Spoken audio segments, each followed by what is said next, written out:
Саламатсыздарбы? Бүгүнкү видео сабагыбызда электрондук почта жана анын мүмкүнчүлүктөрү деген теманын үстүндө иштейли.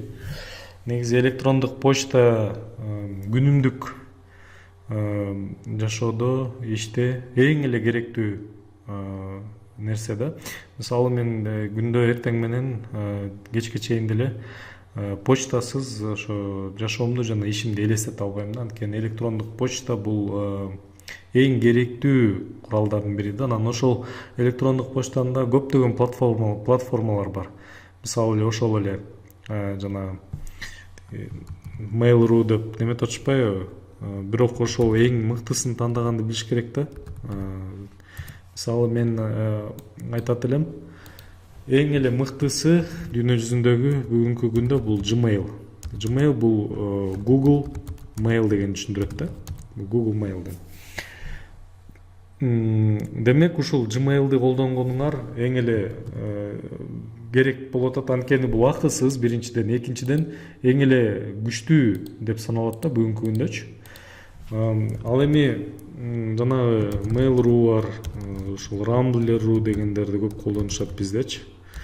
Булар эми мисалы Gmail турганда Gmail менен эле колдонгон жакшы. Мен ар бир адамда Gmail болушу керек деп ойлойм. Анткени бул Gmail жөн эле электрондук почта эмес, бул Google ID деп коет да. Google'дун жана инструменттерин колдонуш үчүн Gmail'деги аккаунтуңуз болуш керек да. Анан ошондой болгондо дагы ошол электрондук почтаңар туура болуш керек да. Көбү азыр мынтип атат, жана мындай кылып алышат экен да. Чоң эле эжелер мисалы Цветочек 77, Mail.ru ушул сыяктуу сайт электрондук почта бер десек, ушундай почталарды берип атышат да. Бул негизи туура эмес. Этикет боюнча Google негизи эле этикет электрондук почтаны колдонуунун дагы өзүнүн этикети болот да. Анан эми бул мисалы 14, 15, 13 жаштагы кыздарга, балдарга ушундай электрондук почталарды жазып алса болот аларчы. Анан эми мындай негизи чоң адамдарга андай нерсени жазган болбойт. Негизи мисалы менин почтам Тижан Адылов gmail.com. Бул Т деген тынчтык деген сөздөн, ошон үчүн болбосо фамилиям. Ошондой кылып ушундай почталар ачылыш керек да. Мисалы бирок атыңар кыскараак болсо, меники мисалы тынчтыкбек точка жанагы аябай узун болуп кетет. Мисалы Аман Асанов болсо gmail.com. Ушундай болгон эле почтамды негизи ачып койсо болот да. Эгерде Аман Асанов бар болсо. Кыска болсо да. Же болсо Айша точка мисалы Жапарова болсо, Айша Жапарова gmail.com. Ушул сыяктуу кылып ачыш керек да. Бул эң негизги ар бир шарт да булчу. Даже жана визиттик карточкаларга да жазганда бардыгында ушундай болуш керек.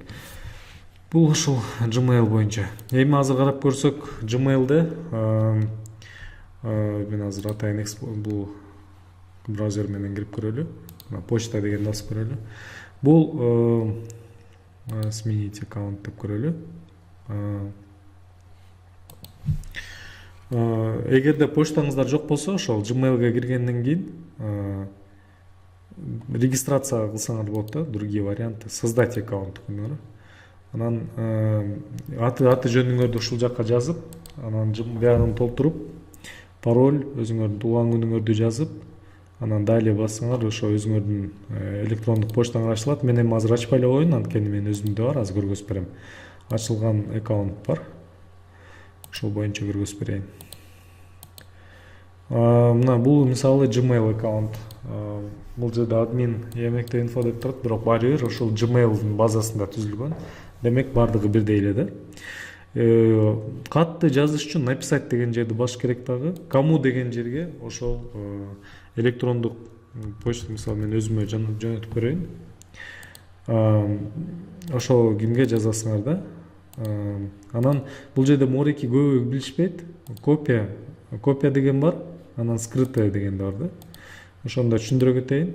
Мисалы мен тынчтыкка кат жазып атып, копиясын мисалы Аман Жансеркеев дейт. Мисалы Аман, скрытый болсо Салтанат эже же Элиза, Элиза бакын. Мисалы мындай деп коюлду, бул жерде кому копиянын скрытый деп кетип атат. Мен кому дегенге тынчтыкка жазып атам, ал эми копиясы Аманга кетсин деп атам да. Скрытый болсо Элизага кетсин. Бул эмнени түшүндүрөт? Мен жазган каттын копиясын Аман да алат, Элиза да алат. Бирок алардын катында мисалы Аман болсо ушул эле кат өзүнө гана келген деп ойлойт да, анткени скрытыйды ал көрбөйт, Элизага да кеткенинчи. Бул эмнеге үчүн мындай жасалган? Анткени бул көптөгөн мисалы силер начальниңерге өзүңөрдүн жазып атасыңар баягы башкармаңарга. Анан бирок анын үстүндө да турган менеджер бар. Ал менеджер сиз жазып аткан менеджердин ошол катты дагы анын үстүндө да киши окусун десеңер, бирок белки кичинекей менеджер аны көрбөсүн десеңер, анда скрытыйга койсоңор болот. Же болбосо скрытыйга баягы немелерди коюшат да. Көп элдерге копия бир 20 кишиге копия жөнөтүп атып, анан бир белгилүү адам болсо, аны скрытыйга эле окуган жакшы, анткени тиги ошол жөнөтүлгөн элдин баары көрүп, ал почтасы кандай экенин көрүп алышы да мүмкүн да. Ошол себептен ушундайлар жасалган да. Анан теманы мындай да, ошо темага көбү жазып коюшат салам депчи. Бул ушул да туура эмес да. Темага эч качан салам же кандай деген сөздөр болбош керек. Темага жазылыш керек да. Мисалы оштогу конференция тууралуу деп жаздыңар дагы. Мына бул темасы түшүнүктүү. Анан ушул жакта саламатсызбы, салам деп досуңарга жазсаңар болот, бирок этикет боюнча саламатсызбы деп жазыш керек. Мисалы тынчтык, бүтүр, дагы бир пробелди түшүрүп туруп, анан ошол жерге жазасыңар. Өткөндөгү жолугушууңузга өткөндөгү деп жазасыңар да. Өүнү да жазганды, ошо дагы видеосу алып бар, анда көрсөңөр болот. Өү менен жазып жүргүлө. Мисалы өүнү да колдонбой жазгандагы ал дагы туура эмес да. Абдан жаман көрүнөт көзгө. У менен жазгандачы. Өткөндөгү жолугушуубузга өткөндө жолугушууга келгениңизге рахмат, мисалы. Жолугушууга келгениңизге рахмат дейсиңер. Анан астына мындай бир жумуш боюнча жазасыңар да, ушундай жумуш болуп атат. Кандай дейсиз дейсиңер да, анан күтөм, рахмат деп дагы жолу ыраазычылык билдиресиңер да. Демек, этикет боюнча биринчи приветствие деп коет орусча, биздики боюнча ошо баарлашышыңар керек. Экинчисинде комплимент керек, баягы ыраазычылык айтып коюшуңар керек. Андан кийин үчүнчү неме жазылат, баягы эмне жөнүндө айткыңар келип атат, ток этер жери. Андан кийин кайра дагы жолу рахмат деп туруп үйтүр коюп, анан өзүңөрдүн атыңар.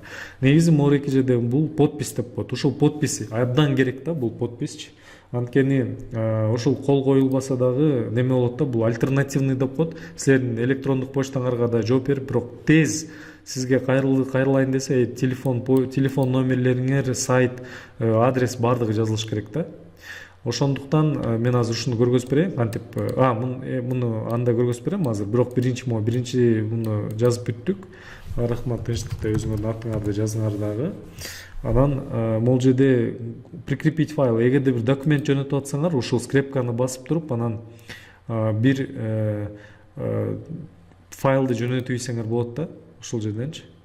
Мисалы, мореки документ деп коет. Ушул документти прикрепление кылып, бул уже документ ошого кетти деген түшүндүрөт да. Анан отправить басасыңар. Баспайын. Отправка болду. Мына письмо отправлено, посмотри сообщение. Басып коебуз, мына кетти. Тиги документибиз да кетти. Отправленный да караш керек да, ошо. Мына оштогу конференция тууралуу деп мага кетти. Входящие кирели. негизи ушул жери да. Чат менен дагы ушул жерге чатта кылып койсоңор болот, баягы өзүңөрдүн ким менен көп байланышта болсоңуздар.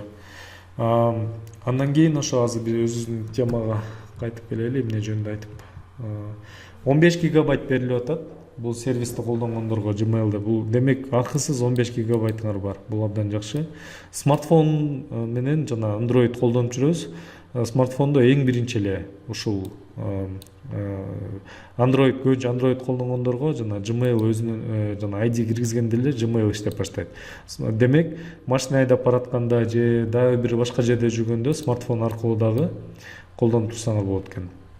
Андан кийин бул өтө тез иштейт, көп рекламасы жок бул Gmail'дики. gmail.com деп киресиңер жазып атканда. Бул аккаунттун кантип түзүлүшү жөнүндө бuyakta жазылыптыр. Андан кийин мен азыр жана подписти көргөзүп берейин деп атам эле. Мына бул жерди басып туруп настройки. Мына бул жерди баскандан кийин настройки деген жери бар. Ушул жерди басып туруп, анан ылдый түшкөндө мына бул жерде без подписи, анан подпись деген бар да.